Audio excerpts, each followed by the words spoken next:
миллионы вопросов и один точный источник ответов. РУ-Вики. Ваш гид в мире знаний. Более 2 миллионов материалов.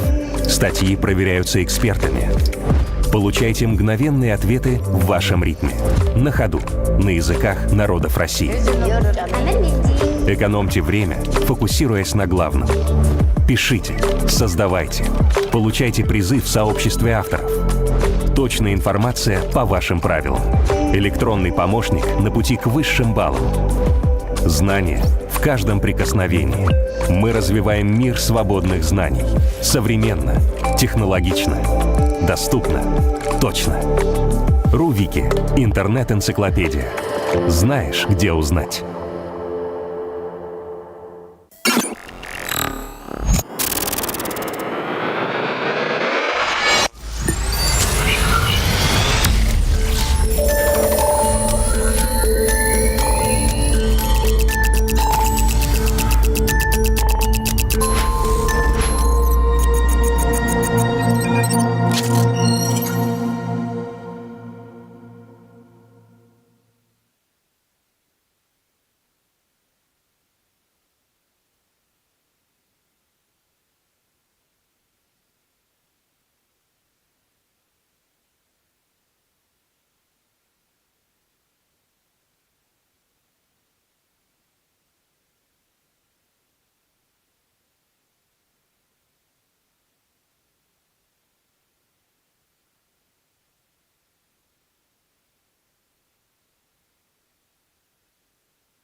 Вот что двигает мой бизнес. Открытие магазинов и диадок для обмена документами онлайн. Сезонные новинки и фокус для проверки поставщиков по актуальным данным. Команда мечты и толк для совместных встреч онлайн. Баланс во всем и экстерн для учета и отчетности. С сервисами «Контур» мой бизнес надежно экипирован и работает как надо. Экосистема «Контур». Экипируем на все случаи бизнеса.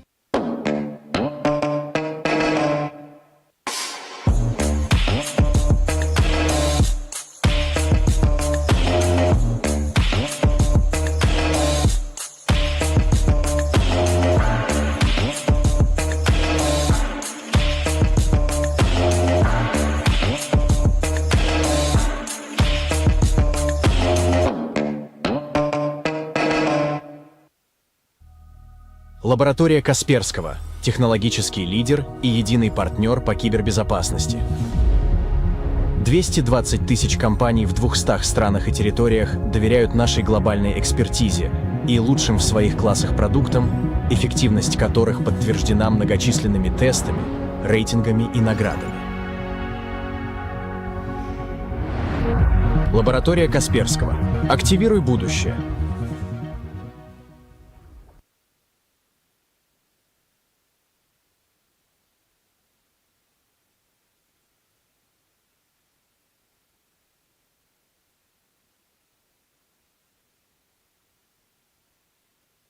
RedSoft — российский разработчик системного программного обеспечения для информационных инфраструктур любого масштаба. В линейке продуктов RedOS, Red-виртуализация,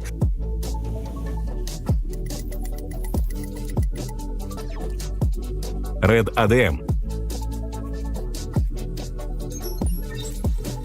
система управления базами данных Red базы данных. Продукты RedSoft — основа безопасной, технологически независимой информационной инфраструктуры, обладают открытой экосистемой совместимых продуктов, что позволяет создавать гибкие решения для организации бизнес-процессов любой сложности. Виртуализация жизненно необходима для современных IT-сред. Однако для развития и защиты бизнеса следует тщательно выбирать решения по виртуализации. Выбирайте надежные решения, предоставляющие значительные преимущества, наибольшую экономию и высочайшую скорость реагирования на бизнес-потребность. Облачную платформу SpaceVM.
Технологии UserGate не обращают внимания на Всем добрый день. границы, Коллеги, прошу занимать места. обеспечивая надежность в любой точке Укладывать цифровой за вселенной. столом. Мы заботимся о том, чтобы вам было комфортно и безопасно каждый день. Мы защищаем вас, пока вы меняете мир к лучшему.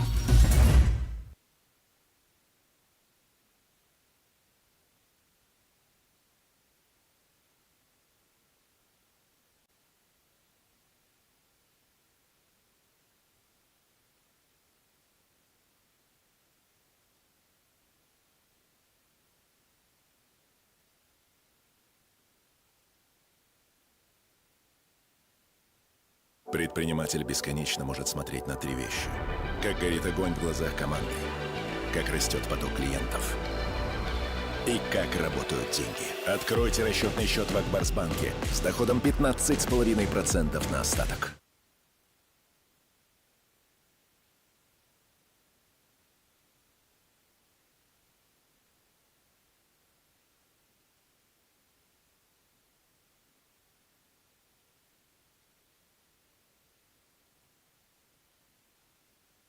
Мы – Банк «Зенит». Оказываем полный спектр финансовых услуг. Эксперт в комплексном обслуживании корпоративных клиентов. Активно развиваем розничные банковские услуги и private banking. Ваш Банк «Зенит». Вот уже более 70 лет мы создаем энергию. Силу, которая движет миром и способствует его развитию. Сегодня Татнефть – эффективная международная компания, активно развивающая более 20 бизнес-направлений. От нефтегазодобычи, нефтепереработки, шинного, розничного бизнеса до биотехнологий, генной инженерии. Гордимся, создавая ценности на благо людей.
Еще раз всем добрый день.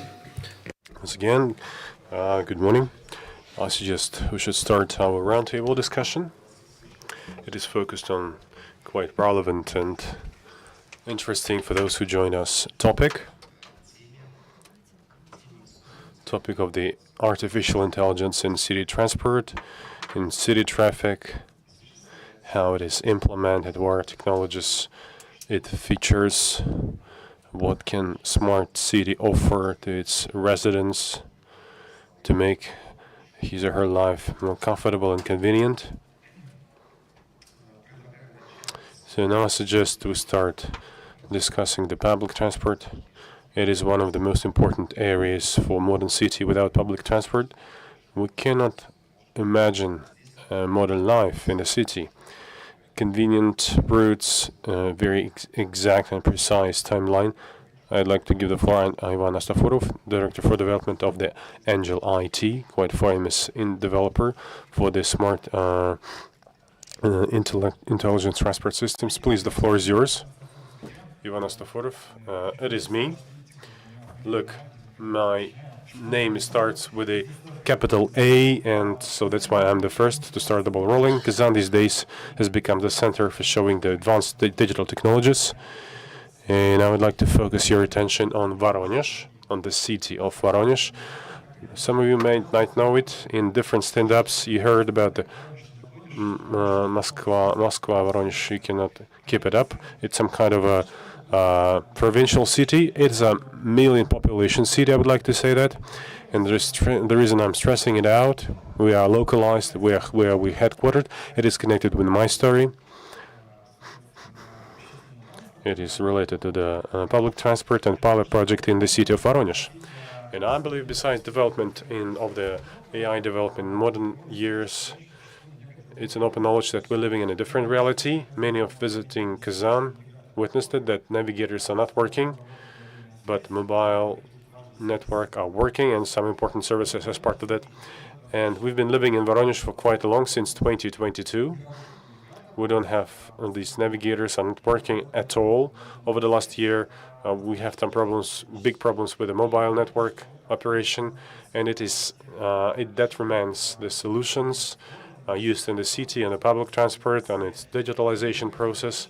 And we as a developers have to find some solutions in this context.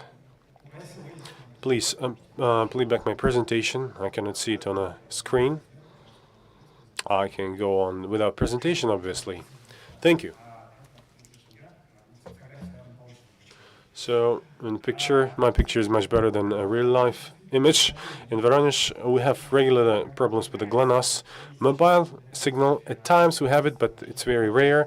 Thanks to the Minister of Digitalization, we have some services available at times of the UAV attacks, but it didn't address the problem of public transport in terms of the timely arrival of these vehicles and all the consequent problems. So we have two-way approach.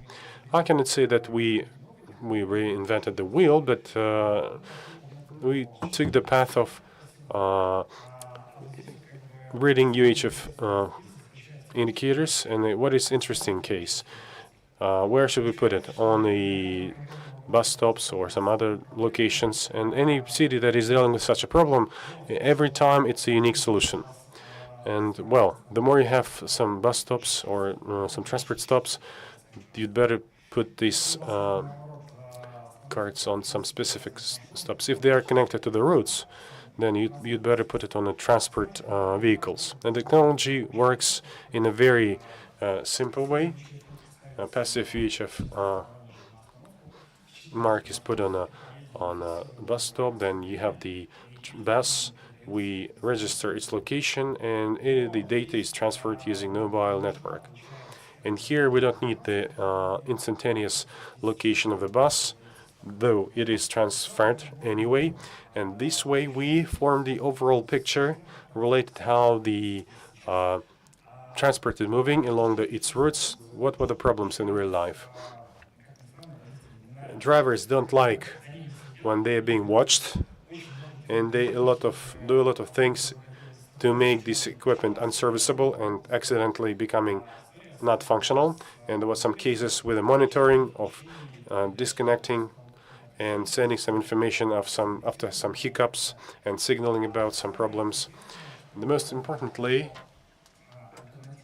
I would like to say another alternative to HF marks is Wi-Fi routers.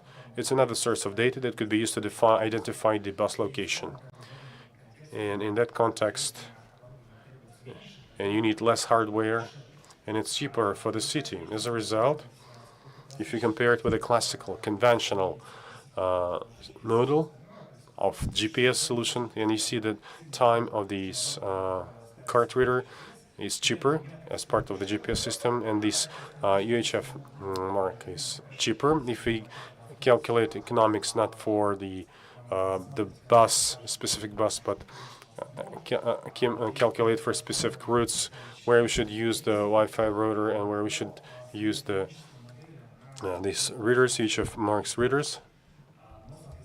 It will be similar to GLONASS, with certain level of precision and irrelevant of any kind of impact factors from the outside. You cannot protect from the some detrimental effect of the drivers who don't want it to work. If you speak about the bus riding the routes, a very important case here is that it is less digitalized nowadays, because when we implement this project, we thought that we're addressing the problem with a location, but it was the problem of the routes to be digitalized, and the shifts changes should be introduced in a digital format in order to understand that the bus left the center. It might not go, it may skip working, some additional tasks that initially seemed not to be relevant. Some other solutions, if we speak about public transport, some unified infrastructure. And basically, it's very important to understand that in current conditions, you need to have some additional measures related to payment. Yeah, the bank terminals using the acquiring system, and they're working without connection to the mile network, and they transfer the data when they retrieve this mobile signal. We have another option, paying by Bluetooth indicators. Every city has their own app, mobile app. It's actually duplicates something that Yandex and some other major players have, but applicable specifically for the buses. It integrates some infrastructure related to payment system and conventional payment through the internet, but I would say it's simplification of using an offer of alternative paying by QR codes and using the Bluetooth marks. And it's sometimes you don't need the internet at some point, and it could be considered as a debt, some money blocked on your account. If you take the topic related to the payment for modern transport system, what is also important, there are a lot of people, so-called fare dodgers, who don't want to pay. Speaking about digitalization and opportunities and capacity, it's very important to remember that in modern situation, people still they ahead of any legislative initiatives. In many cities, there is a problem of fare dodgers, and the legislation how to regulate it is not available. In Yuzhno-Sakhalinsk, they introduced special control system for these fare dodgers. There are quite many technologies that could be used for that. Of these payment services that allows to identify who pays which way with a geotags, and modern buses are equipped with a calculation of passenger flow, smart CCTV system, analytics, and some sensors. But there is no legislation that will allow to work to deal somehow with so-called fare dodgers. And in the city of Yuzhno-Sakhalinsk, this project was launched. They started working with these people who don't pay for their drives when they're traveling by bus. So they come to the bus, find this fare dodger, and just make them to get off the bus. That was the level of interaction with the people. Technologies worked well. As a result, it was more of a promotion story.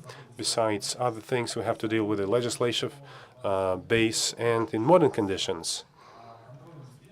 to control these fare dodgers, it could be done some administration body in the city.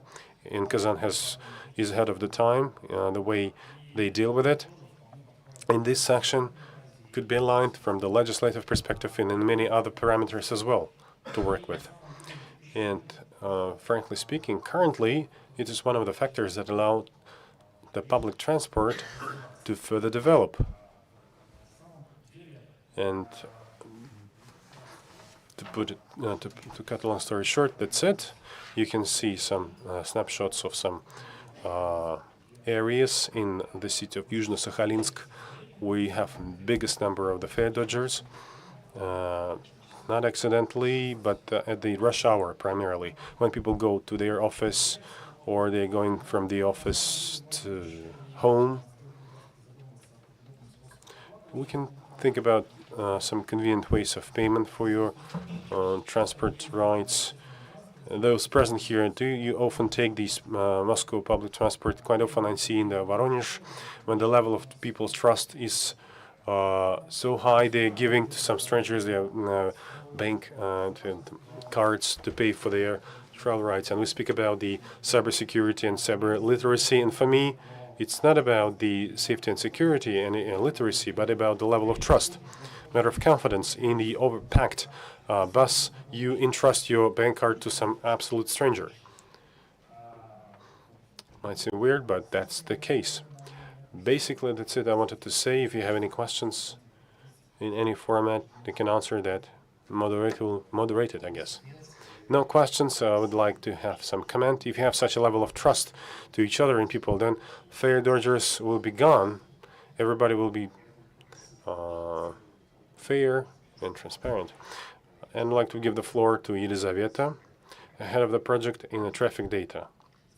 Thank you. My name is Yelizaveta Igorevna. Could you put my presentation on a slide?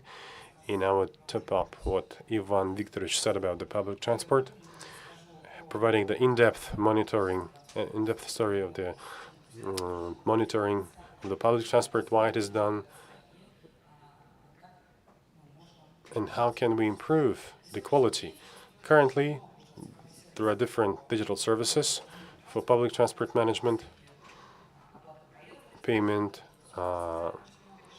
cash-free, by bank cards. But major problem that we're dealing with, some fare dodgers, a violation of the timetable. So we don't have the exact transparent picture of the real situation of the public transport flow. Some big cities have already addressed this problem, but there are some big number of the constituents in Russia that deal with it on an everyday basis. Everyday data traffic is based on analytics. We have a lot of equipment installed in the public transport stations, and in the buses have this equipment installed on board. And we have some solutions with internal and external infrastructure. As part of this presentation, as part of the external infrastructure, we understand and we mean this public transport stations, smart stations, and we explained what we mean when we say smart. And the internal infrastructure, there's some different hardware installed in the vehicles, public transport vehicles. As for the external infrastructure, currently there are a lot of stations, transport stations are equipped with CCTV cameras, 112, or as part of these default factory installations. And based on the data and the picture from the CCTV cameras, we can analyze the quality of the services provided to the public. So we understand, so they can use public transport, switch from the personal private vehicles to the public transport. The digital information panel, not to avoid the overcrowded stations, and sometimes pavilion is not enough. People are standing outside and they are suffering from precipitation if some harsh weather conditions. And based on the data from the CCTV cameras, we can analyze if this infrastructure is not enough or not. And administration collects this data, making based on that some further decisions on the re-equipping, on some reformatting of these public transport stations, or reducing the size of it, for example. What else we calculate? The timetable violations. When they are coming late, and a very simple tool, using the CCTV cameras data, we can see that they are violating these regulations, and to provide this picture to the customer and to transport company. Here's the visualization of our solution, how we calculate how the bus stops are filled with people. Do we meet the timetable requirements during the day? We build different lines and different graphs. Why do we need it? And why do we do it? And transport reform has been implemented in many cities, and some of them are trying to launch it. But before going for that, we have to understand the current situation. What is the real situation there? In order to optimize the timetable of the public transport routes and the routes itself, it's very important to understand where people go. Do we have people at this specific station at a specific period of time as part of the strategic planning and development of the documents for public maintenance and management and for the regional comprehensive transport management system? These data are critical for making the decisions and forming the proper transport reform. As for the internal space in the cars of these inside the vehicles of the public transport infrastructure for life and generally for other leasing systems, the cameras are installed by default in all these vehicles, and video analytics allows us to use the current cameras installed by default. And traffic data company has their own development in the terms of detectors installed, and also go for calculation of passenger flow, but we're trying to minimize the expenses of the customers and trying to use the available infrastructure. So correspondingly, the cameras can be placed above the doors, and currently there are different algorithms. We ensure the accuracy of 95%, and while installing a number of the cameras or detectors that are installed inside the vehicles, we can achieve even 98% accuracy. Here is the example information how we equip the buses, unless they're equipped with the cameras for video surveillance, and we see how the information is uploaded about the passenger flow. What are the major advantages? The simplicity of the solutions offered. We use the available infrastructure, equipment, and hardware installed there in the vehicles. And taking into account, I would like to show our pilot in the city of Perm. It's a home region for us. For Ivan, it's the city of Voronezh. Perm is the city that has undergone certain transport reforms. And we try to install and check how we calculate the passenger flow inside the vehicle. Here we have the preliminary results of the testing, the accuracy of 97%. In accordance, if we differentiate it by the bus stops, how many people are inside, how many people are leaving the bus, and how many entering the bus. And based on that data, we're adjusting the transport reform that is successfully being implemented in the city of Perm. Jacob, we are present in many cities of Russia and actively integrating our solutions and ready to answer your questions. Thank you, Elizaveta. It was very interesting report. I would like to pass the floor to Dmitry Vyacheslamovich and to listen about practical implementation of transport control in Tyumen region. Good afternoon, dear colleagues. I represent the company Intellectual Transport Systems, the city of Tyumen. For more than 10 years, we have been dealing with this topic when there was no ITS any in Russia. Okay, can we have please renew the timer?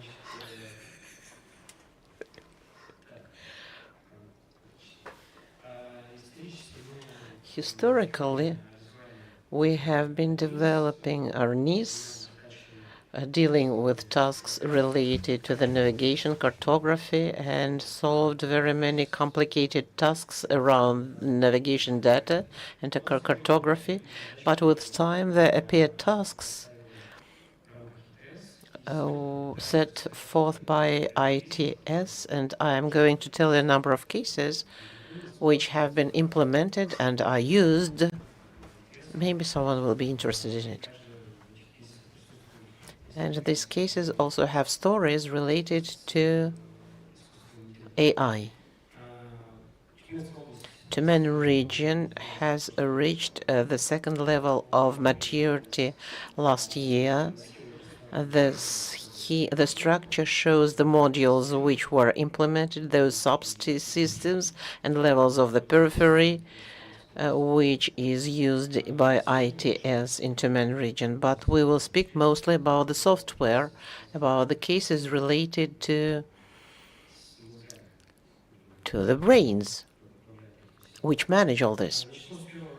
I will start with the first case, the processes of road services. One of the systems of regions is related to road maintenance. It is also present in other regions. Road maintenance is the processes which are stated in the contracts by the customer, and they should be controlled. The problem is very simple. There are various requests from customers, from residents. They should be controlled. They should be analyzed, the condition of the road before and after the work, to have the archives in case of any complaints. We used to have some chats, telegrams, WhatsApp, whatever.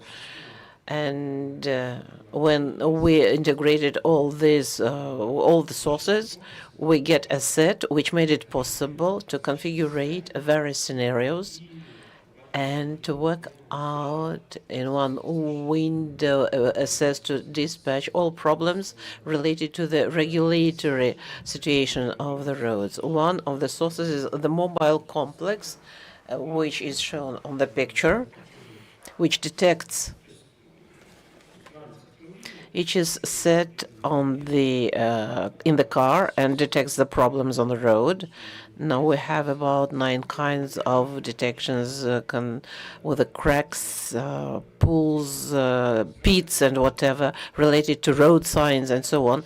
This information goes into the system and also sent as an request to certain contractors. The use of AI in this case helped to speed up the process of detecting problems before it was detected by citizens, as these cars go this route every day by business and help the road workers online to control or to monitor the condition of the roads. Another case is the control of cleaning processes. If we are speaking about the level of the city, not about the region, but just the city, it is not a large one. It's up to 1 million residents. There are 840 kilometers of the roads to be cleaned, but in winter, we need to control 26,000 kilometers of the roads and bypasses and analyze them as the tracks. And it is a problem. And as in the case of public transport, there was no such thing in road cleaning. That's why to monitor the cleaning process by the complete link, we needed to use the technology of machine learning to reveal the behavior of the links, and that the cleaning is done on time. We also monitor the process of removal snow to polygons where there are cameras on the entrance which detect the license numbers and analyze the amount of removed snow. We always know the updated situation with the load of the polygons. Coming to public transport, I will show you 2 cases for each story. In our region, the system has been working since 2016. It was updated, and the transfer to the new version is happening this year. The system which monitors the public transport. So this is the statistics for this year. We have 100 1.5 million rides of the buses, and 70% of them are without violations, and we just do not control the timetable or the route. We control all parameters of the transportation vehicle and conditions of the contract. There are about 30 of them, and if you are interested in it, we can tell you in detail. So 446,000 violations for this year, which caused the decrease of the fare payment. One of most interesting stories related to the stops, transportation stops. It is a smart timetable which tells you when the bus comes to the stop. They exist for a long time, and we already had this solution. But now there was an issue of equipping all stops with these tables was very expensive. And to maintain them is also very expensive. That's why we decided to develop the online version of these timetables, and we place QR codes on the stops where you can also use it to look at the timetable of the bus stop in the browser. So we simplified this issue. And the last two stories, as far as analysis is concerned, we have a large, big module developed jointly with the law enforcement bodies in analysis of accidents. We are not only dealing with analysis of factual situation in the roads, but we also deal with predictive analysis. We reveal the dependence together with the staff, which factors this way or another influence the number of accidents. And there are analyses given in the picture. When we removed the cameras which controlled the speed, and on the entrance to the main highway, the number of accidents increased. But there are also another stories when these or that factors which appear on this or that part of the road should be paid attention to because they could cause accidents. And the last story I would like to share you with instruments of geoanalysis which make it possible to solve practically all everyday tasks of road and transport services. I can give you a lot of examples, but for example, you have to find, there is a task given to you by the governor or by the leadership to find the pedestrian crossings which are located near the kindergartens or schools which are in bad situation. The system makes to do it just in 2 minutes. We have developed a very complicated tool. When using it, it is possible to find any other things very close, to find accident, hazardous parts of roads, in one way or another, so that we can mark it on the maps to make a report and to report to the administration. That's all. So I told you about the cases, about the application. I have a question related to the complex control of transporters. How do you do this? What equipment do you use? We have standard modules which are installed on all buses. There are modules related to controlling the video flow.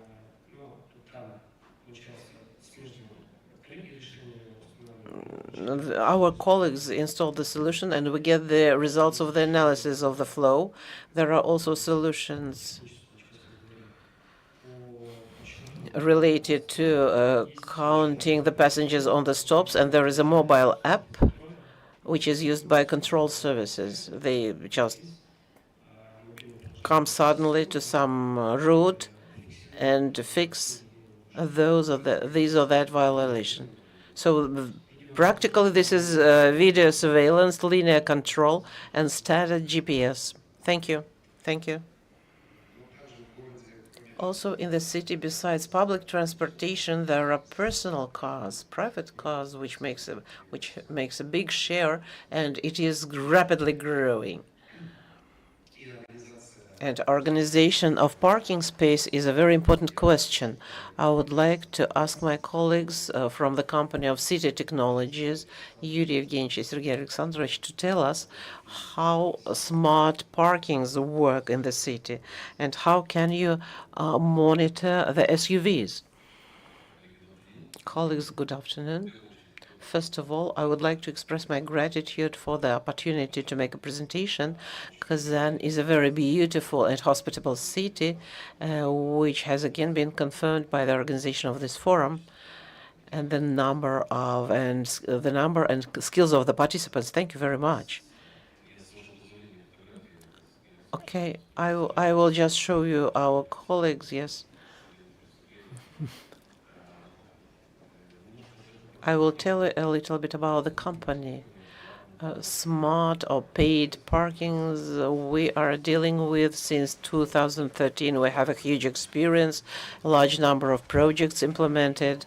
And in our work, from the point of view of gaining experience and on getting the requests from the cities, at some moment we achieved the maximum in those achievements which we thought to be priorities. For example, increasing the accuracy of metrology of climatic of the complex, automated complex. Well, the measurement complexes which are certified, which are being tested once a year or once in 4 months. So, and the equipment we use at paid parkings, it's extreme accuracy. And the temperature mode, for example, we have not made any paid parkings in Arctics, but it is not required. And we started looking at increasing the universality of our solutions. Speaking about the structure of our project, it is the software, it is internet portal for the users, mobile app, billing or the internal billing so that the users can pay parking, look at the common rules, where it is located, what the payment is, to get some information about it, and the administrator or operator of the parkings can adjust this program. And the next block is opportunity to fix the violations, not people who are not paying for parking. We have 2 types of it. For example, stationary. Mobile are installed in the mobile vehicles, and their stationary one are installed on the poles. In St. Petersburg, we fixed violations by public transport, for example. On the buses, we located our complexes on buses. And the third block is the administrative practice. It is the software which has the workflow on violations, for example, on non-payment of paid parkings. This is the standard which is making the classical project of toll parking. Now we are going into the development of functional opportunities of these complexes. And the same administrative practice due to implementation of the role system on division of responsibilities of the employees who have the access to this system. We give an opportunity to the users to place the software in operational local commissions, both in the regions and in the city. From the point of view of video fixation complexes, we are developing additional kinds of violations which will be fixed, which are now fixed by the same complexes. A very bright moment which we have implemented is on the classical stationary complex, which records the stop of the transportation vehicles, no matter whether it is a regional co-op or the payment toll parking. Usually you just fix this, and up to 5 minutes this complex is doing nothing.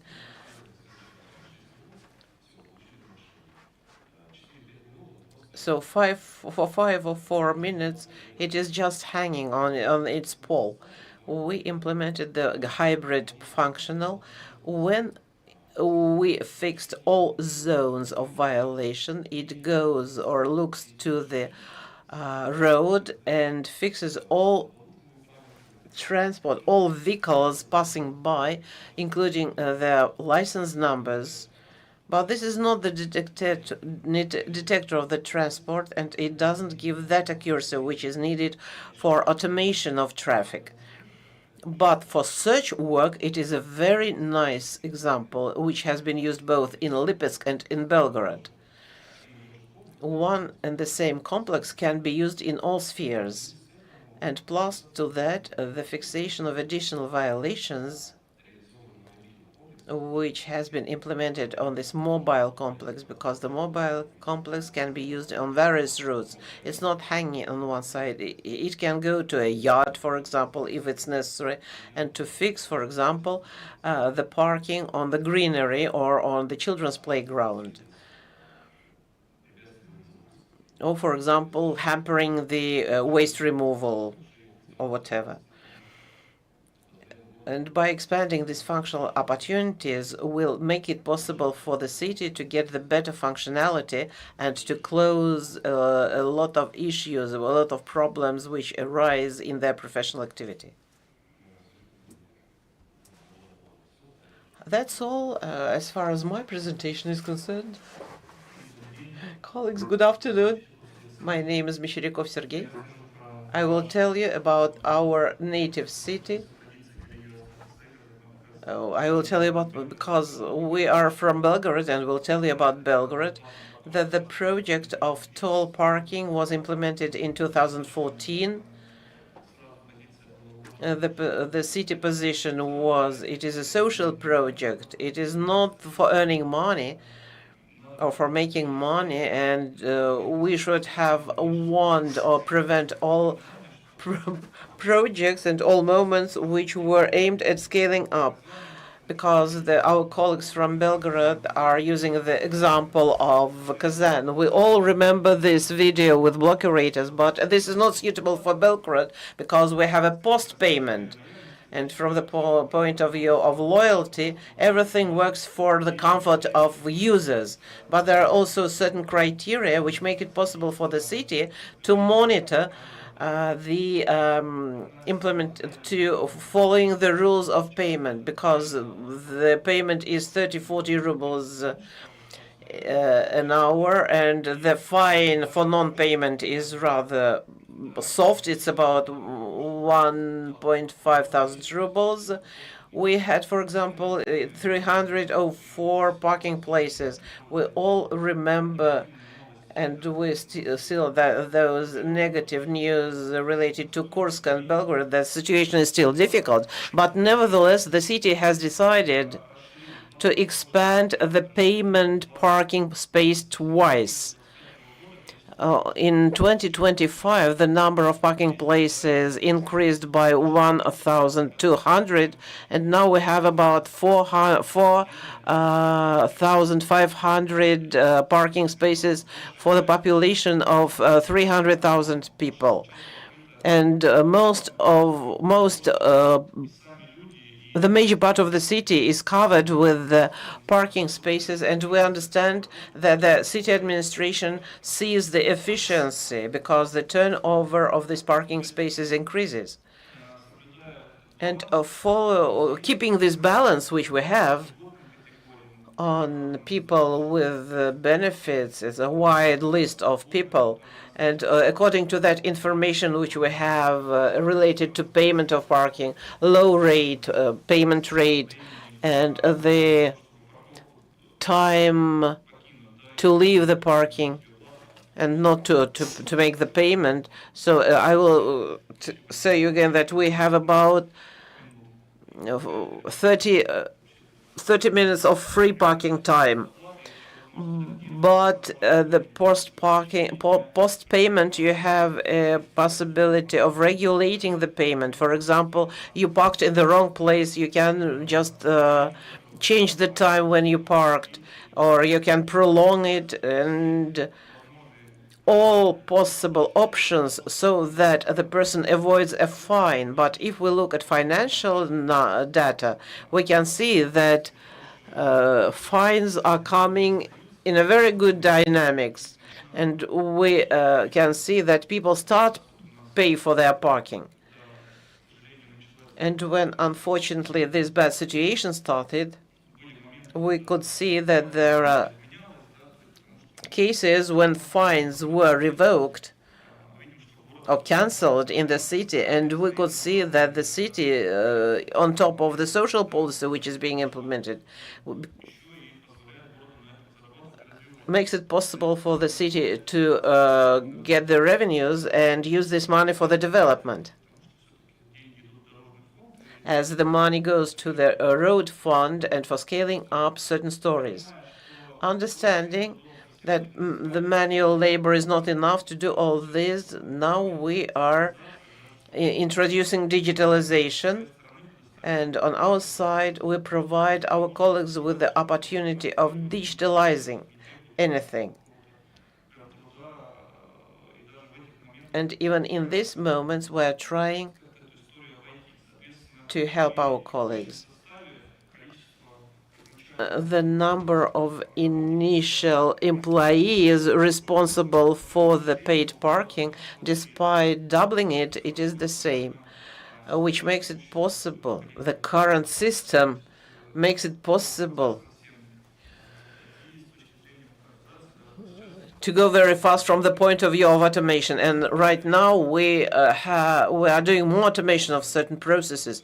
For example, in all cities, there is a tendency of integration with the internal ministry of providing necessary data, and so that those administrative commissions can decrease the number of their work. Because previously in various cities it was done in various ways, but it was not able to computerize this process. Now we can do this because there is electronic interaction system where we can add the data, where we continuously do some integration. So I also informed you about certain notices about payment of the parkings or whatever, giving the information about beneficial policy for residents, that it is integrated with the Gosuslugi services. I hope that colleagues from Kazan also understand and use our services. The result of the implementation is clear for everyone, because we understand that instead of going by circles or by rounds and looking for a parking place, at the initial stages, when the city implement payment parkings, they are becoming very free and people are getting used to it. And carrying out this policy, we emphasize the information or education of people, because this is the mechanism to make everyone equal, so everyone can get a parking place, and we can see that there is a good tendency. I remember that in Kazan, they were trying to cover their license plates or whatever. In Belgorod, no, this is not good, and people remove these papers which covered the license plates or whatever. And this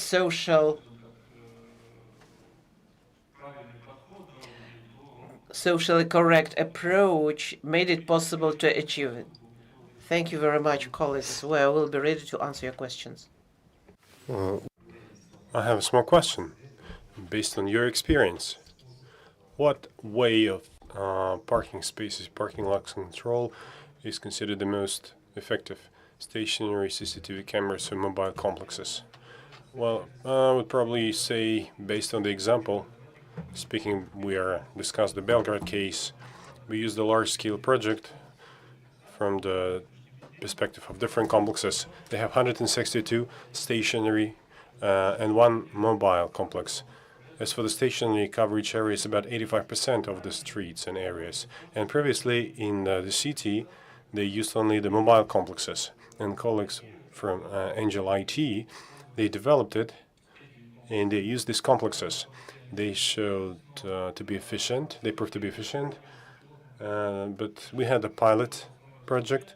Initially, we installed 45 hardware, the cameras, and we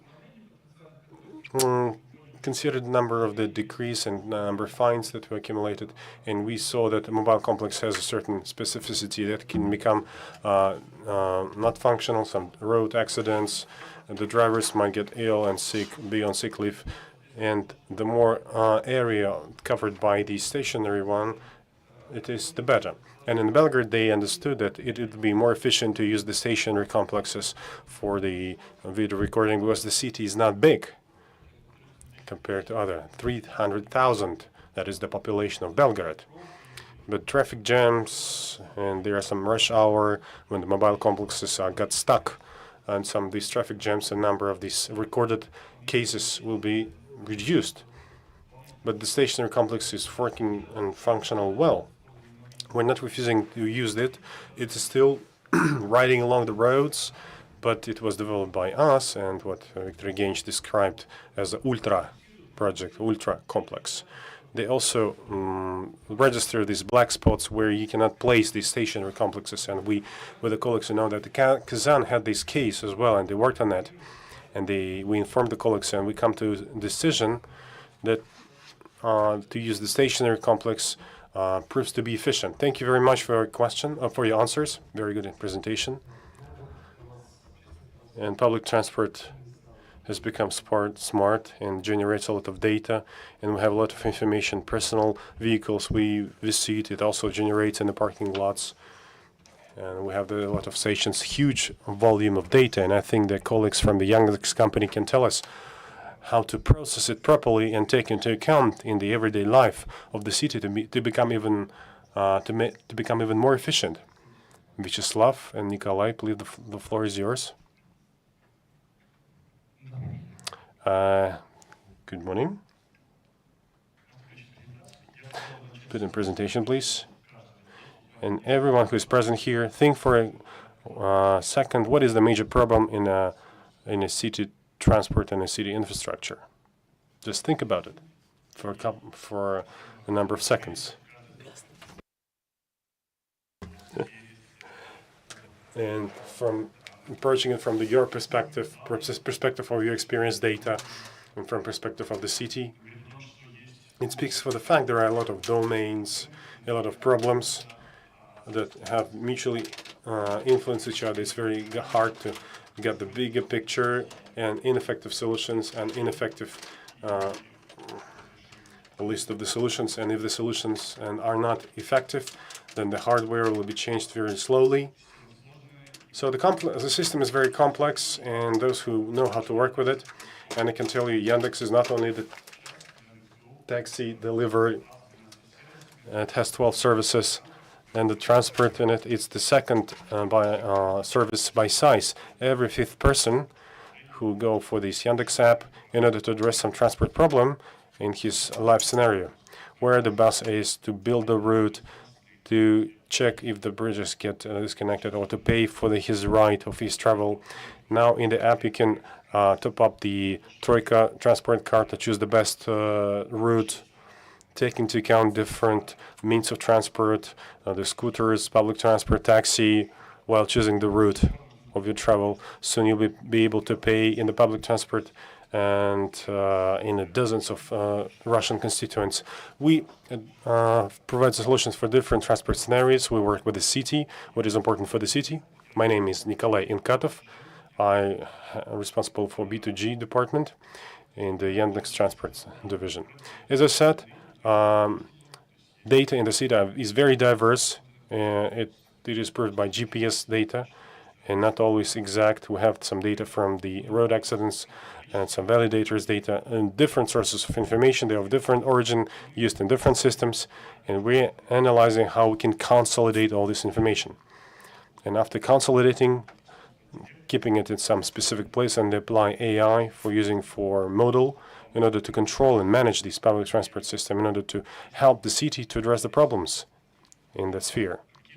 What are the unique data that we're speaking about? Data from the navigators about the traffic jams.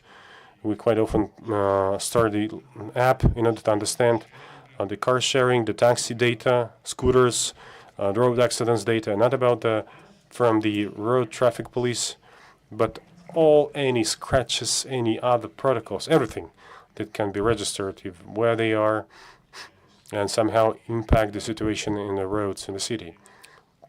Search in the maps, when we need to get to some specific location, from the current location to a specific destination, how can we get within 10 minutes? And based on that, what might be the forecasts based on the data. An example, we discussed it with cities based on their demands and their needs, and we did it from one city on the Volga River. It's the map of the speeds for ground transport. It allows to understand. We give some historical cross-sections for different parts of the network, road network. The first request was how busy it was during the first days of September, if it was easier or not compared to the previous year after certain changes and reforms adapted in the city. And they allow to assess which are the most problematic zones for the public transport, where you have to invest all the efforts and money in order to change something, in order to assess from the retrospective approach, or to detect some anomalies if something went wrong after some changes introduced. Also, that's the road incidents map, which allows to understand and localize by different categories, by the sites, and historically, and track the dynamics of the changes. It's about the reaching out to different locations when people live from different locations, how close the public transport stations, and the big problem for many cities where you can easily get from the city center to any part of the city within a 40 minutes period or 1 hour for big cities. It's about the transport connectivity and how the public transport could be compared with the personal cars, personal vehicles. If it is losing, then that public transport system is inefficient.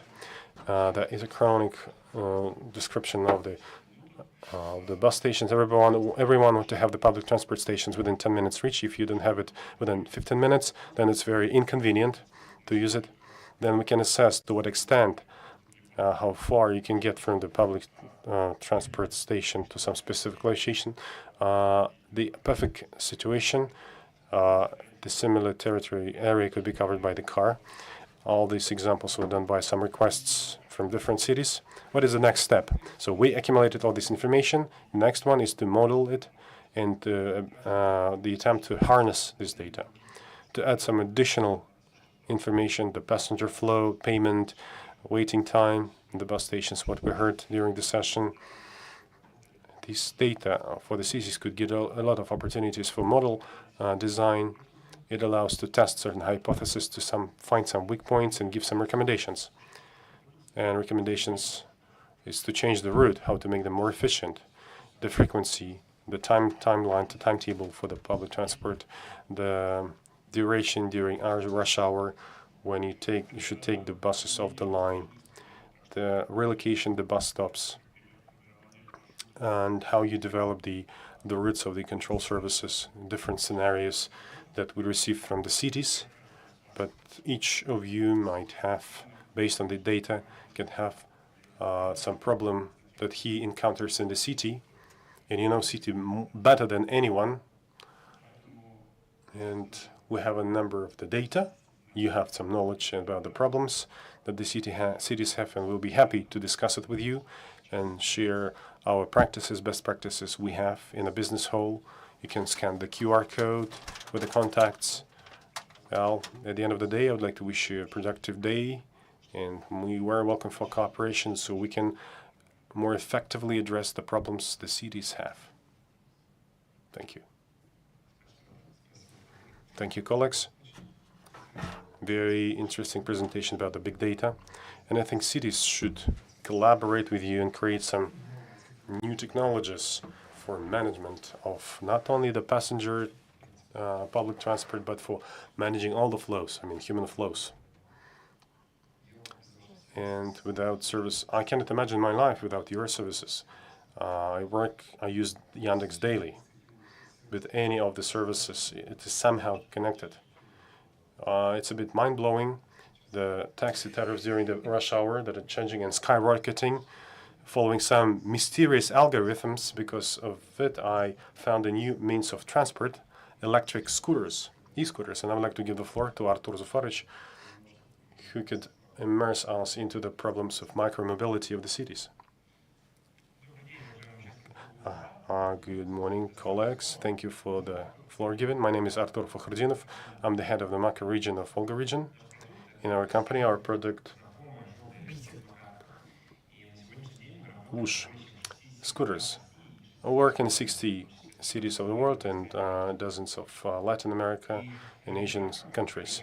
And as the colleagues outlined, Dmitry said that some of us had to deal with some transport problems, some traffic congestion, or we had to deal with a problem where you had to get to a specific destination and you had to park your car quite far from your final destination. And these problems we're trying to address using our service.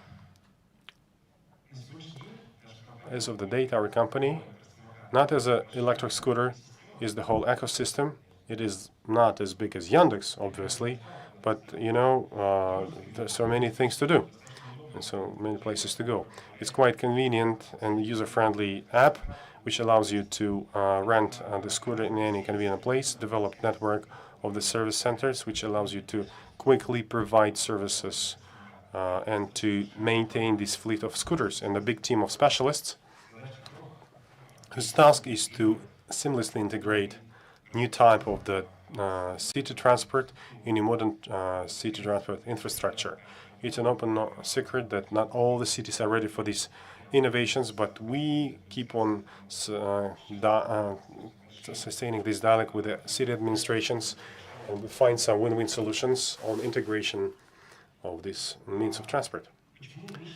The reason we believe on the kick sharing is one of the new modern means of transport, and not just a way of entertainment.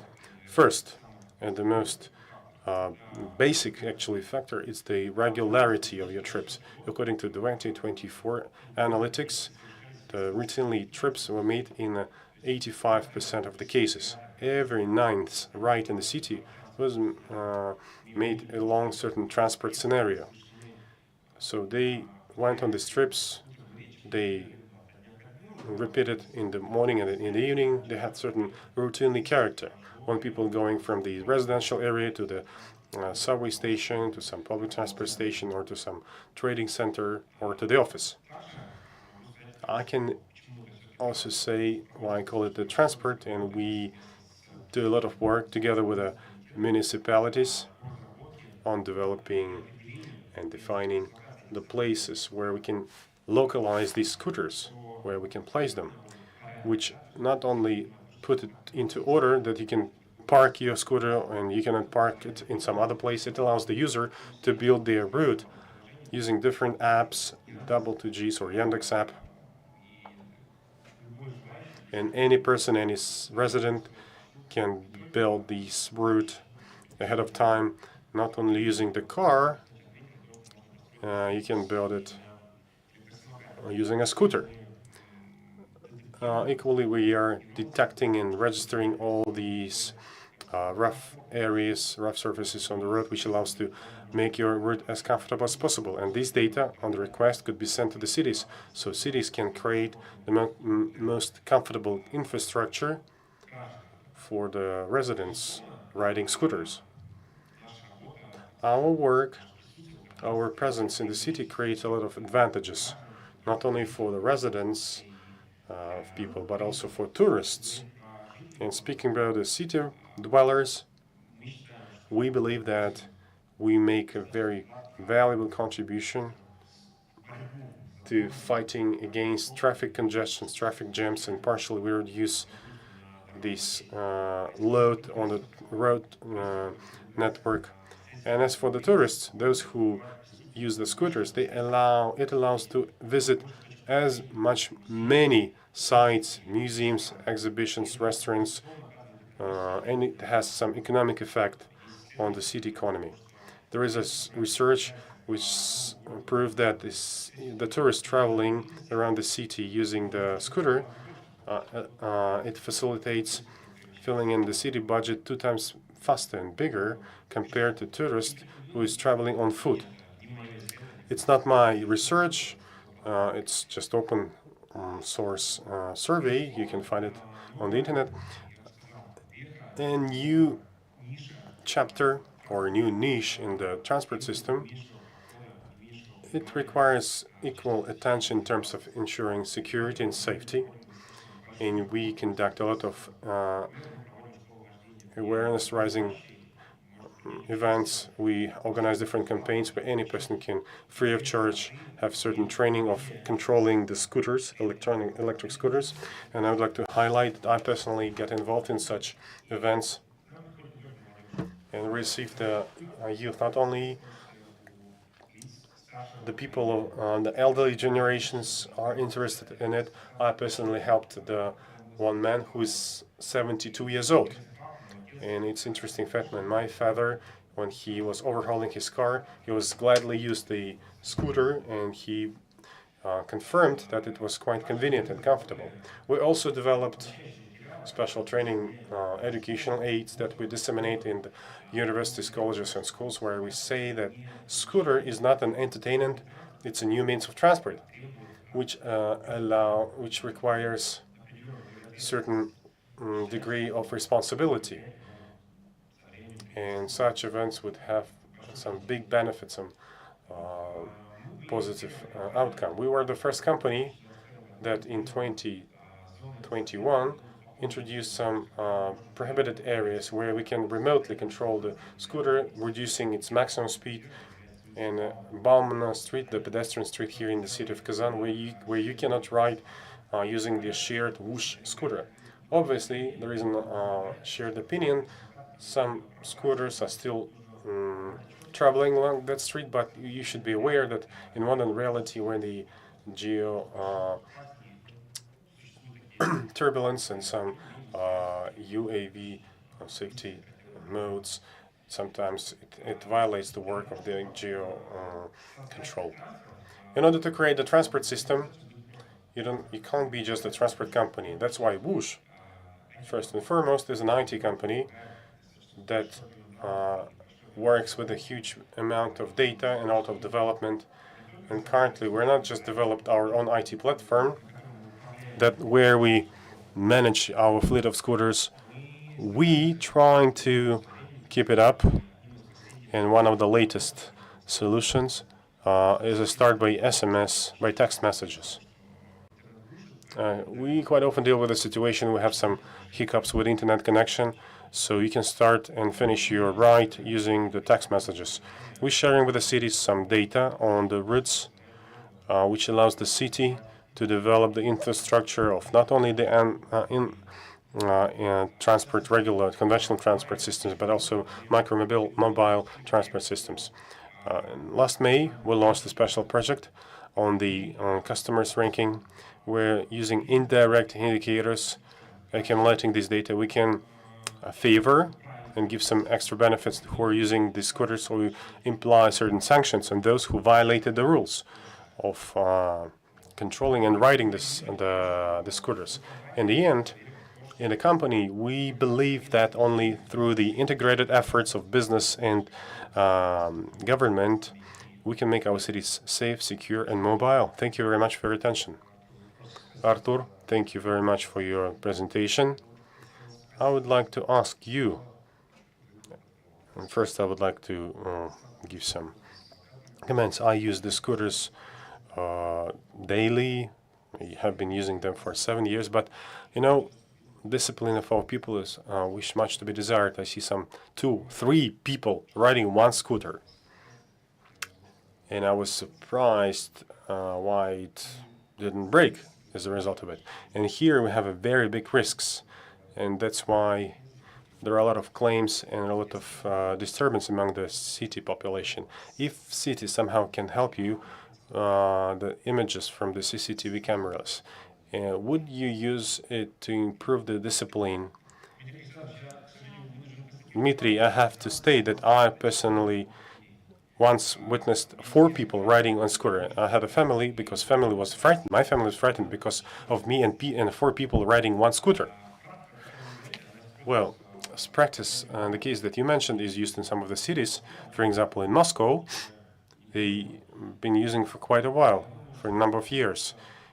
I'm absolutely confident it's worth discussing. And as I highlighted in the end of my presentation, only through the joint efforts we can put it into order.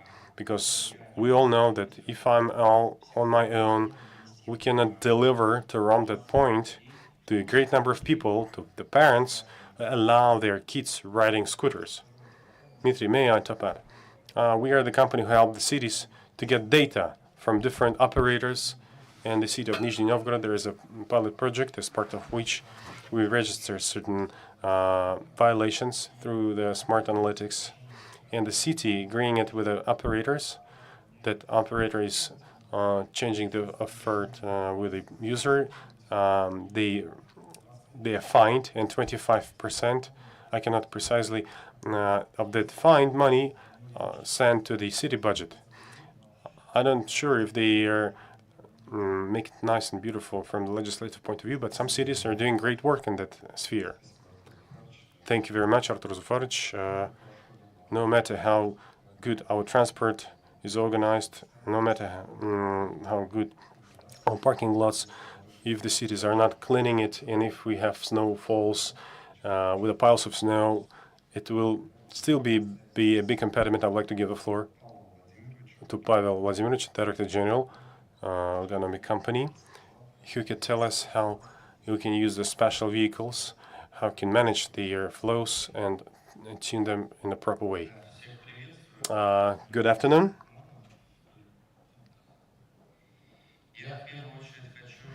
First of all, I would like to thank the city of Kazan, and it has a lot of connections, not only with ability to organize such brilliant events like Kazan Digital Week, but it is the city that applies our systems, the city infrastructure management processes, but also it contributes a lot by their daring solutions, by their approaches to addressing different tasks, which allow us to advance in terms of development of our platforms. From the perspective of the intelligent transport systems, the major concept in our country that was developed by Ministry of Transport. Everybody knows that. It's quite clear. It has a very long way, a long history. It is gradually developing, but it is the starting point for us. In our portfolio, we have 4 subsystems of that concept that gradually, this way or another, introduced in the regions of the country. And our major activity, our major business focus, is the production of that vehicles and the commitment that ensuring this process. Now, Urbanomics is our subsidiary company of Mercator Holding that is responsible for digitalization and everything related to innovative activities. And now we're actively involved in the robotic and automation of the processes and sustaining of decision-making process. Speaking about the evolution of the company and solutions from the perspective of data collection, in 2015, telematics was only about 3 parameters. We can identify the position of the vehicle, we can build a track and route, connection with the time. We can plan accordingly and optimize it. And was also very relevant task of the fuel level. In the fuel tanks, we installed there the special detectors. So that's the package of data we receive from navigation devices. Now in 2025, we received about 200 parameters data, and diagnostics of the vehicle is 50 parameters. So additional equipment is not traveling from A to B. It is performing a number of technological operations, and it depends on some the design, different additional equipment installed. It should be taken into account as well. Since we're developing a new topic of automation and autonomization of these processes, these data will be updated, upgraded, something that we send to specific tasks that we transfer or we send to the vehicle and special control signals, so we can remotely work with our onboard mechanism complex. And following this evolution topic, then the first point of development, it was just to collect data, and we learned how to work with it. And then working with a chassis, and then some additional installed systems. And along with that, we managed to digitalize technological process of the whole thing. It's the basic foundation. It's basically the digital twin of the tasks that this vehicle is addressing. And we managed to accumulate and apply the statistics methods and data processing. We got more complex mathematical algorithms which could model these processes and make the full-fledged digital twins of the tasks, take into account the potential and capacity of the equipment we have. Every meter of the city road understands what should happen there at which point of time, using what means and what measures. Further on, we went for the automation and automation of these tasks. When this task is delivered to each specific vehicle, it's not just we understand what is happening in the city, but every vehicle unit understands what it should do at this point of time and how these tasks should be distributed and to navigate and route, to build a route and prioritize these processes. And we have a number of the projects covering some other industries as well for the autonomous operation of the vehicles, for the highly automated cases when the vehicle has the driver, but he's not performing a number of functions. He's just responsible for driving and for the security. But what is happening as part of these other functions is organized autonomously. Speaking about the AI methods that we use and goals and tasks, then it's the process management, big data processing, which actually is the founding stone for everything, analytics, analysis of the data, harnessing this data. But along that, we don't have the task to take the human out of the equation. We call it the system for sustaining decision-making process. It is something that will prompt the operator, will ensure for the operator to get some objective data, but the final decision will be made by a human. Those areas that we are working these days, speaking about the AI, then machine vision, big data processing, as I said, turning decision-making, sustaining the decision-making process. And we're also working, making the interaction of a human with our system using the voice assistants, voice chatbots that could be analyzed as well. If we go deeper into the topic of the machine vision, so finding defects in the space, environment, positioning in some cases when GPS is not functioning, and we're studying different methods, what could be done through the machine vision, and modeling different processes. For example, we have a big project and we signed a special agreement on electric vehicles. But before electric vehicles they started supplying into the city, we modeled what would happen if the electric vehicles will start driving the city roads, how it will discharge and how we can build these cycles of recharging and build this recharging infrastructure. We work actively in the regions.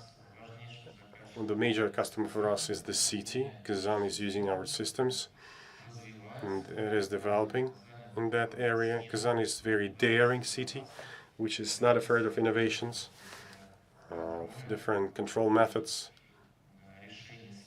and solutions when the whole process is becoming absolutely transparent.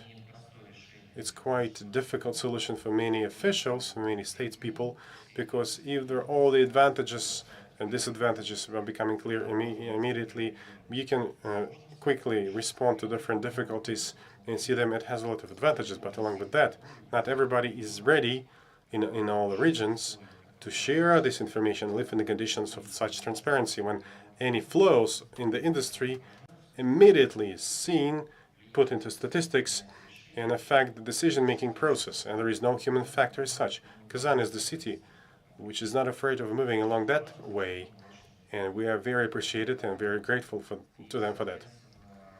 And Kazan is becoming a landmark city in the national level in terms of the technology development, with a focus on information technologies.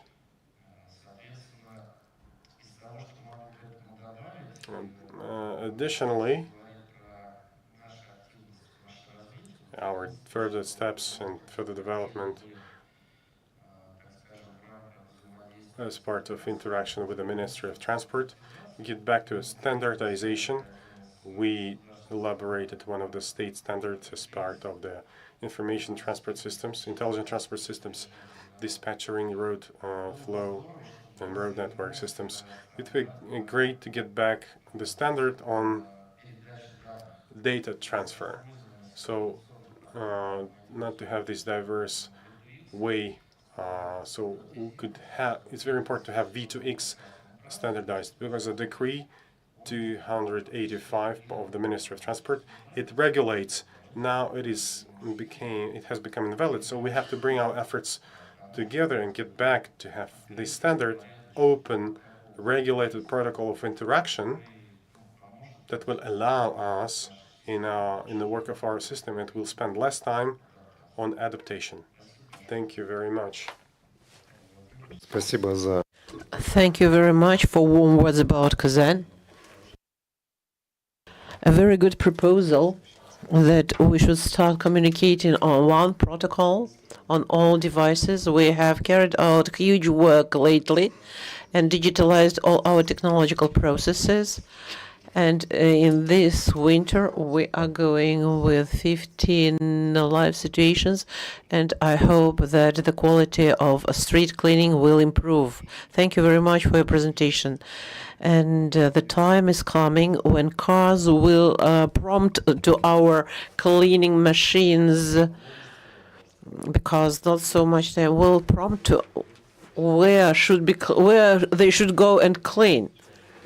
I hope that now Anatoly Vladimirovich will tell us about large project which is being implemented in Russia.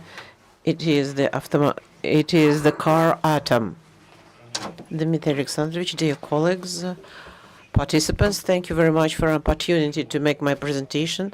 I would like to state that we also have good relations with the Mayor's Office of Kazan and other organizations in Tatarstan, and currently, right now, on the sidelines of the forum, we have signed an agreement with one of the taxi parks for supplying atom cars. And next year, Kazan will become one of the leading places in Russia where the e-mobility is developing. And it was not just signing for the sake of signing, but we calculated the economics, and we are doing the test drive of the cars.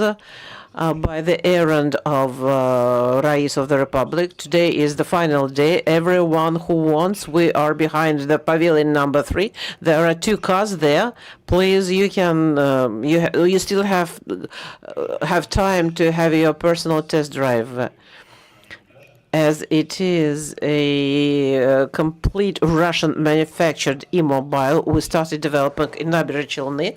We have about 150 people working in Moscow, St. Petersburg, Tольятти, in Naberezhny Chelny. We have our own offices, R&D offices and labs in China, Shanghai, Tonkin, which makes it possible for us to become competitive with our product with using advanced technologies, and our technological partners such as PowerCommerce help us, Rosatom Corporation and others. Our car is cyber protected, filled with modern technologies of AI. We're actively losing to the use of AI for production of e-mobiles. But in the last year, I personally did a huge work of pre-sales work of these cars. We visited such cities as Kazan, Moscow, St. Petersburg, Kaliningrad, Vladivostok, Sirius, of course, Moscow region, Tatarstan, Leningrad region, Krasnodar region, Rostov region, Perm region, Sverdlovsk region, Chelyabinsk Oblast, Nizhny Novgorod Oblast region. And according to various calculations, it is 45-75% of all market of e-mobiles in our country. The Crimea, Sevastopol, and Samara regions, Stavropol, Voronezh, and other regions are also very interesting for us. They make another 10%. Thus, our company has been working with 60 or 70% of regions where this transport is already purchased. We are working actively, and we are ready to get integrated with intellectual transport systems of other companies so that we can show that Russian development, high-tech development, can be useful for the city, not only from the point of view of the climate, but also from the point of view of regulating the traffic. Our camera can fix various incidents, roadworks, and transmit this data to the regional federal bodies so that, first of all, to decrease their response time, second, to check that what's happening in the road is following the correct scenario, or there are some declinations. I would like to ask my colleague from Yandex, my experience of using e-taxis. Starting from 2026, everybody will ride Russian-made cars. And when I come, for example, to Uzbekistan or to Belarus, with my colleague, we always order e-mobile in Yandex, and I don't understand why this story has not been implemented in Moscow, where the market of e-mobiles is about 45%, or in Kazan. That's why, Dmitry Alexandrovich, if you support me, let's develop a project together with Yandex Go, to implement this e-mobile. Because a lot of people do not think about that, but if there is such car, they will start using it, because economic situation is very difficult for Avtoprom, not only the e-mobiles, but all Russian-manufactured cars. So it's not very expensive. It doesn't take much money to integrate this. Summarizing, I would like to say that our company is a young startup. We're just starting our story of industrialization and commercialization of our product, but we already have serious partners, pre-orders, and most probably the product is practically ready. We are sure in our success, and we would like to go further with the best partners as Kazan. We are open for a dialogue. Thank you. Thank you very much for such an interesting presentation and a good proposal. And I think that Yandex will support us and will help to implement a new taxi tariff in Kazan. All that we have heard was our Russian experience, but today we have also our honorary guest, Mr. Jalal Alkaf Abdullah, a chairman of the Consultative Council Future Clean Tech Company. He can tell us about the experience of Malaysia, and it will be very interesting for us. We'll be happy to listen to you. Thank you so much, sir. Dobry din. Good afternoon. It is an honor to be here.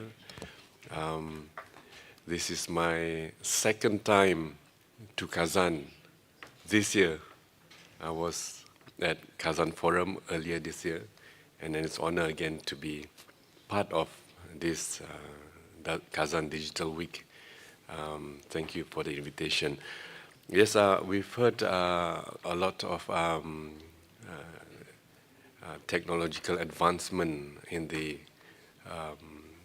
transport industry in Russia. I would like to talk about my experience in the emerging market, in emerging country, which is Nigeria. I come from Malaysia, but I'm working with our colleagues from Nigeria in West Africa on an EV initiative. In Nigeria, as you all know, they have one of the largest GDP economy in Africa, and also the largest population, about 200 over million. And in West Africa, it's about almost 500 million population. So you can see how big the market is. Oh yeah, maybe I could change here. So we are very committed in terms of energy transition, moving from international combustion engine into electric vehicle. We have a unique approach in this initiative. The largest transport vehicle for logistic and transportation are the tuk-tuk. If you can see, yeah, that's the tuk-tuk there. It's a three-wheeler vehicle, and it is used for moving people and transport. There are about 3 million in Nigeria itself. Now, our commitment is to make 10% in the next 2 to 3 years, moving from international ICE engine, petrol engine, international combustion engine, into EV. Now, if the traditional charging method is used, we in Africa, in Nigeria, we have a few problems. One is it will take up to 2 to 3 hours to charge one of these, and we will have a loss of time. Second is fast charging also takes about 20 to 30 minutes. Again, there is loss of time. So if you look into the riders which make daily income, they cannot afford to lose any time during charging. Compared, of course, petrol, you fill up and then you go up and go. So our unique approach is battery as a service initiative, battery swapping system. So what we do is, instead of charging, wait and charge. So we have only 2 minutes of battery swap.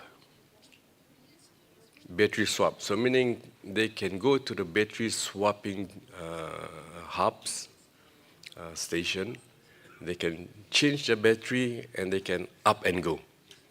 So no loss of time, no loss of income. So that is the unique approach for our initiative here. And we are looking into transitioning 140,000 tuk-tuk, we call it tuk-tuk, three-wheelers. So not only we are advancing the green sustainable agenda for West Africa, for Nigeria, but ultimately, everybody here, I want to share that ultimately what we do is more important, in my opinion, than energy transition is the social mobility, how we serve the people.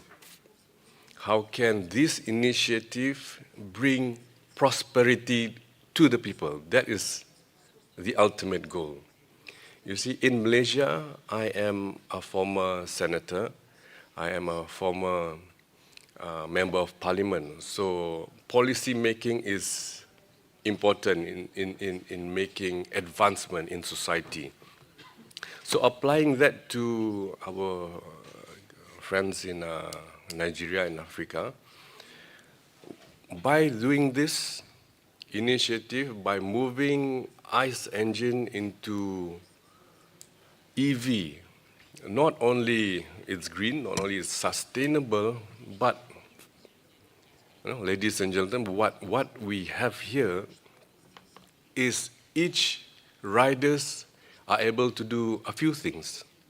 Number one, they are able to make 40% more income daily, 40% more income compared to the petrol engine. That's number one. More money for their pocket, and more money for their family. That's number one. Number two, they have health benefit, health insurance. So from petrol engine, which they do not have any benefit, transiting into EV, now they have the ability to cover health benefit. That's number two. So more healthy riders, more covered riders in terms of insurance. Number three, of course, they are able to move themselves, their family, their community out of poverty. As an emerging market, as emerging society, emerging economy, it is very, very important and very, very critical that our initiative must benefit the people on the grassroots. So if that is being taken care of, then I believe the people, the economy of Nigeria, West Africa will prosper now and into the future. Thank you so much. I'll take some questions if there's any. Thank you so much. Спасибо.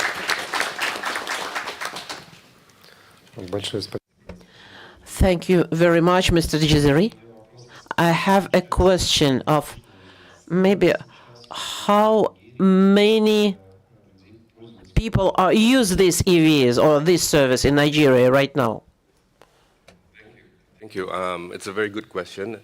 It is, remember that this is an emerging market. This energy transition initiative is very new for Nigeria and West Africa.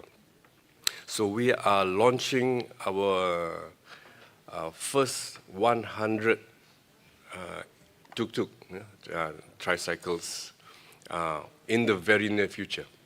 That's number one. Number two is on our list of registered riders. We have over 350 registered riders who are waiting to move from petrol into EV. tuk-tuk.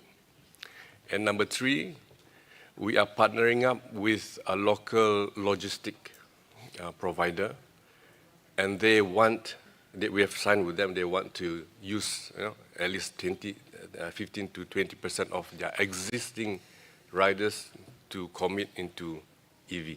So it is a huge initiative. Again, a lot of players are being involved, of course, with the ministries and agencies, transportation.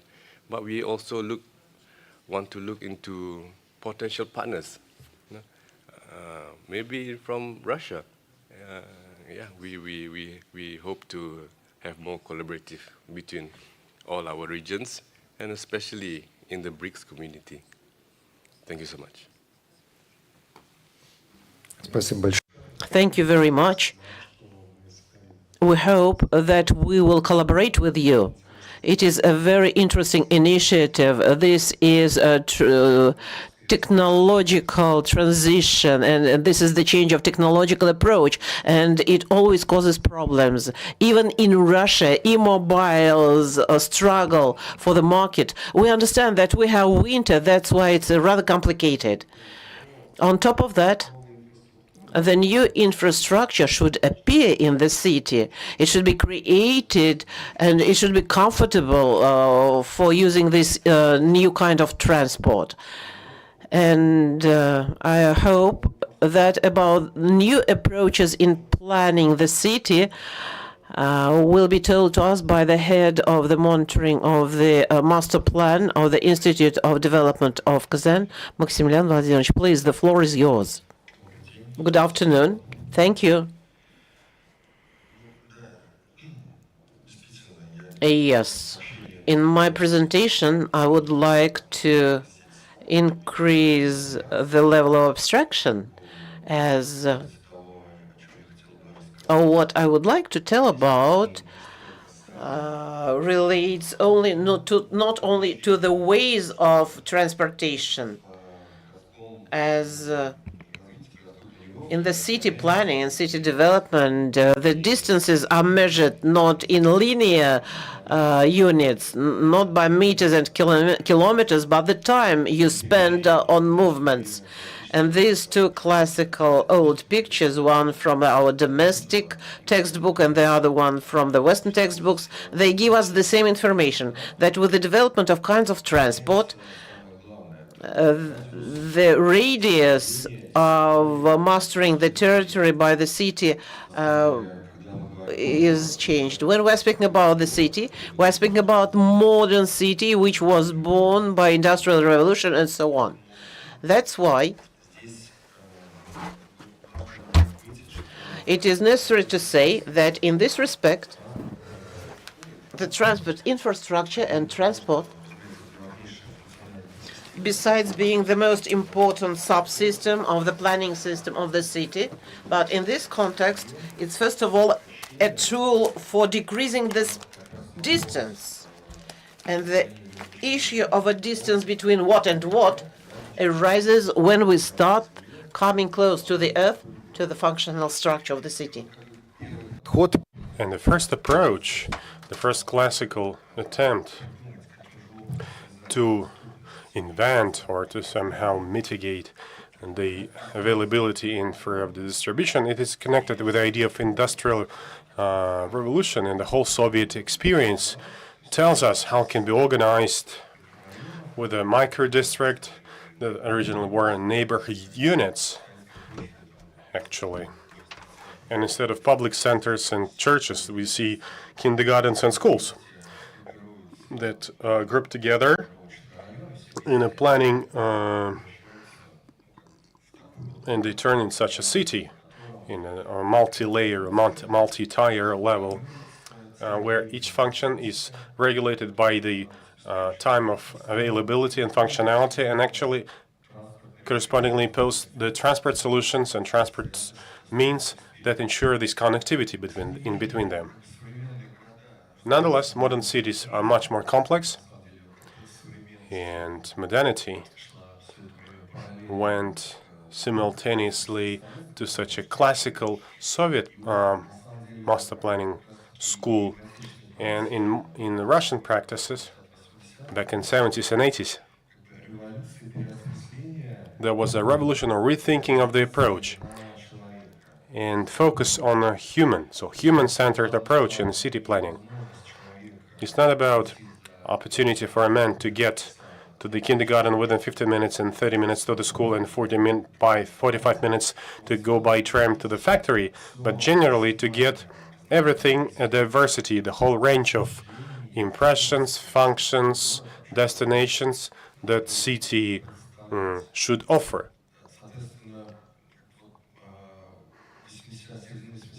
So in mid-80s symbolizes the transformation of that approach when this planning structure with the planning centers is not just being drawn or pictured, but it first investigated, surveyed, and even grown or nurtured.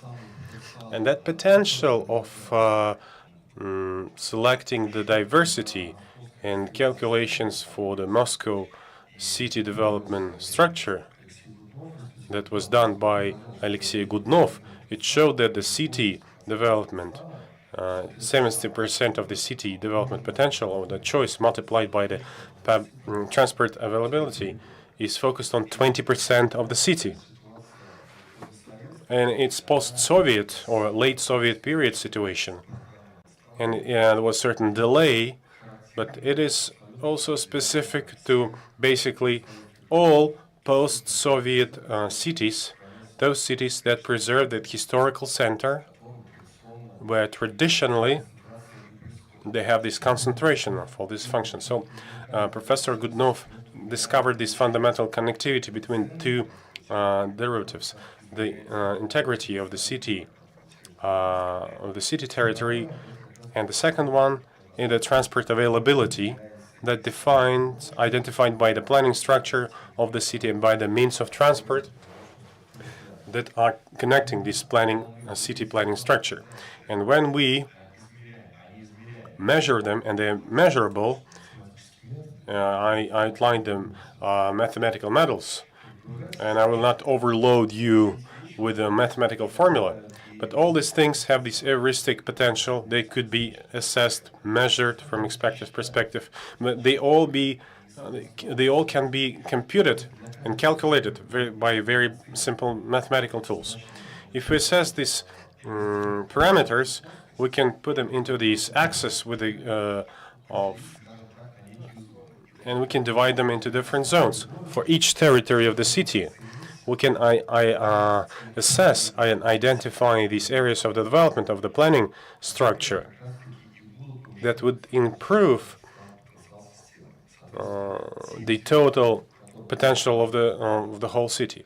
Those areas which have the high transport availability, but which are not filled with a number of functions. It should not be the case of the business functions, but about the housing,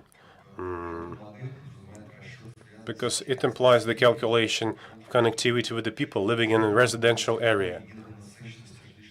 Maybe the residential area is missing, but with a high deficit of their own transport infrastructure.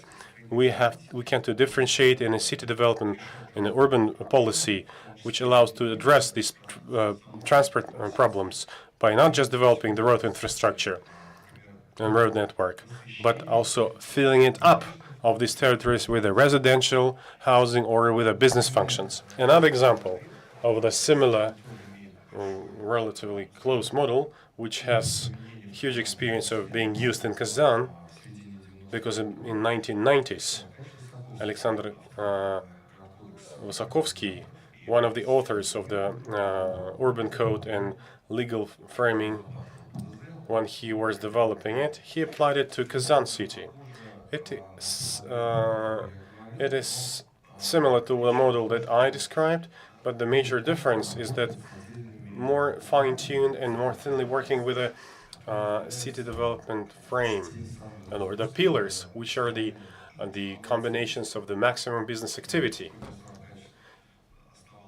and Stanislav Arkadьевich established the Higher School of Urbanism, and we collab with him. We go for some joint research based on the Vysokovsky legacy. We went through these calculations that were done previously, since it's been 30 years since that moment.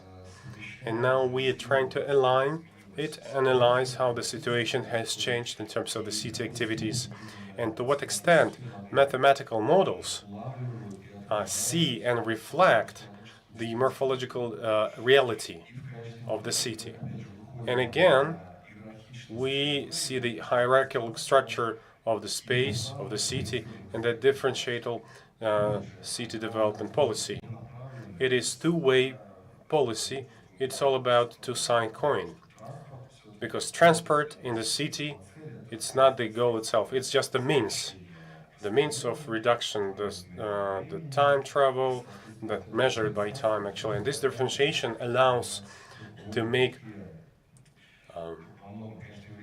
heuristic solutions, but which are confirmed by mathematical calculations, where it is more important to put the road, where it should be reconstructed, or where we should work more with the density of the construction. That's such an approach. Thank you very much. Thank you very much for a very interesting story.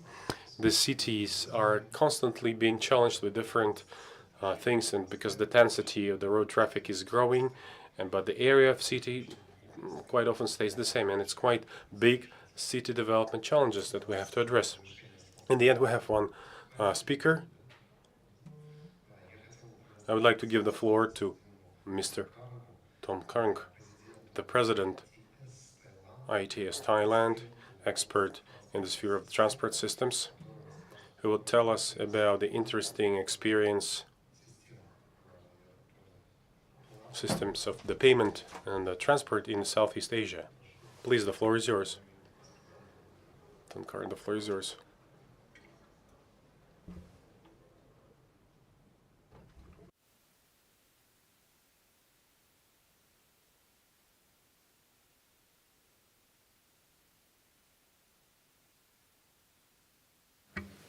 Небольшие проблемы. So, I guess we've got some technical hiccups about the connectivity. I hope we'll be able to listen to him. Hopefully, it's not here, but it's some transatlantic, or some in between two locations. We've got some bad signal. That's why they asked for 1 more minute. Okay. We can see. Good afternoon. We can see you, and I hope we'll be able to hear you. Mr. Tonkar, please, the floor is yours. You can start speaking.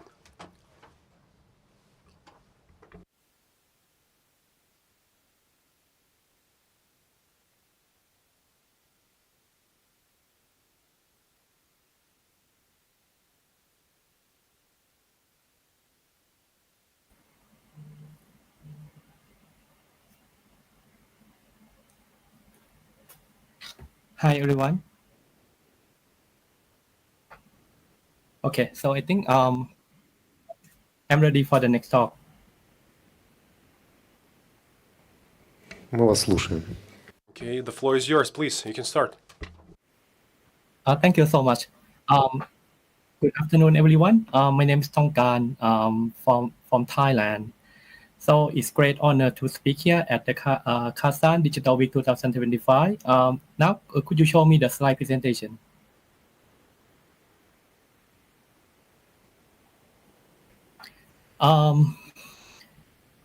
Today, I will discuss for the contextual challenge and the opportunity for implementing the road user charging, and in short, it's called RUC for the whole region of the ASEAN.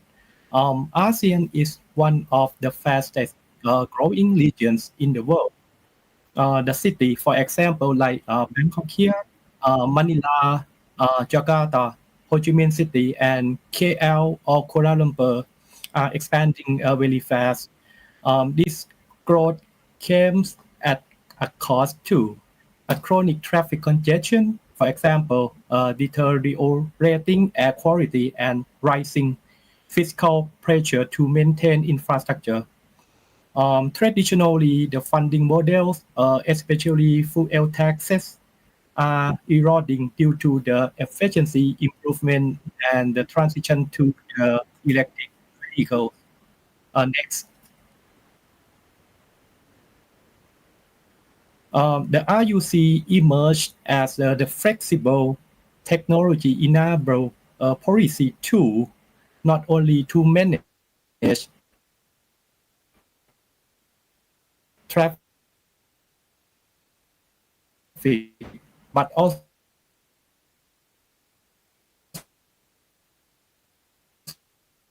to ensure fiscal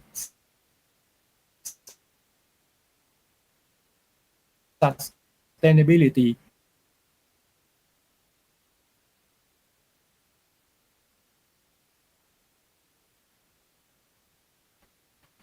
And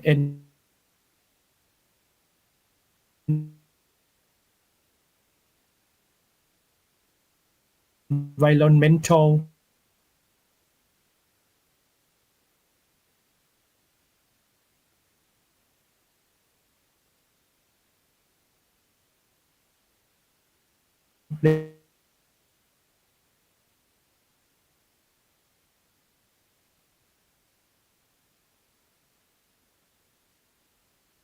response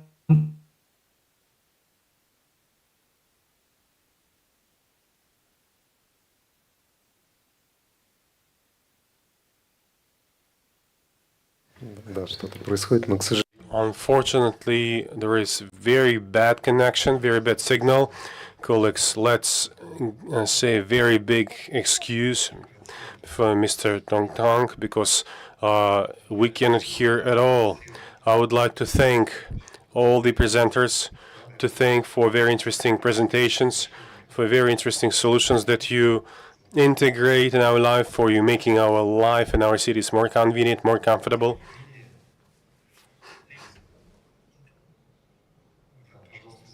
Yeah, I would like to say, please excuse us. We will have to stop your presentation because there is a technical problem, so we cannot get the signal. It's just lagging very badly.